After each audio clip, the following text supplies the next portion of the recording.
1905 के बंगाल विभाजन के बाद 1906 में कलकत्ता के कांग्रेस अधिवेशन से निकली स्वराज की मांग जलियांवाला बाग नरसंहार के बाद भारतीय जनमानस में जोर पकड़ने लग गई थी। असहयोग आंदोलन ने स्वराज की इस मांग को मजबूती दी और पंडित नेहरू, सुभाष चंद्र बोस जैसे युवा क्रांतिकारी नेताओं के रूप में स्वराज को ताकत मिलने लगी। साल था 1929। लाहौर में रावी नदी का तट, कांग्रेस का अधिवेशन और अध्यक्ष थे युवा जवाहरलाल नेहरू। और अपने अध्यक्षीय भाषण में ही नेहरू जी ने देश को विदेशी शासन से मुक्त कराने के लिए आह्वान कर दिया।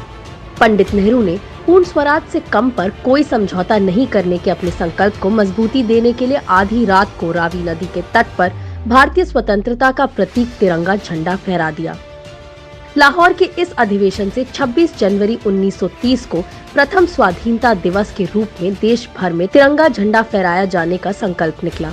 साथ ही गोल मेज सम्मेलन के बहिष्कार का निर्णय लेते हुए पूर्ण स्वराज को कांग्रेस ने अपना मुख्य लक्ष्य घोषित करके प्रस्ताव पारित कर दिया। गांधी जी सहित तमाम दिग्गज कांग्रेसी नेताओं ने पूर्ण स्वराज की मांग के समर्थन में देशव्यापी सविनय अवज्ञा आंदोलन छेड़ने का निर्णय लिया। आजादी के लिए कोई भी बलिदान देने को तैयार जनता का भारी संख्या में हिस्सा लेना लाहौर अधिवेशन की बहुत बड़ी विशेषता रही। इससे उत्साहित पंडित नेहरू ने स्पष्ट शब्दों में कह दिया था, हमारा लक्ष्य सिर्फ स्वाधीनता प्राप्त करना है, हमारे लिए स्वाधीनता है पूर्ण स्वतंत्रता। 1929 के लाहौर कांग्रेस अधिवेशन में ली गई पूर्ण स्वराज की शपथ लगभग 17 साल बाद 15 अगस्त 1947 को पूरी हुई। लेकिन पूर्ण स्वराज की इस यात्रा में हमारे पूर्वजों ने अनगिनत बलिदान किए, अंग्रेजों के अत्याचार सहे।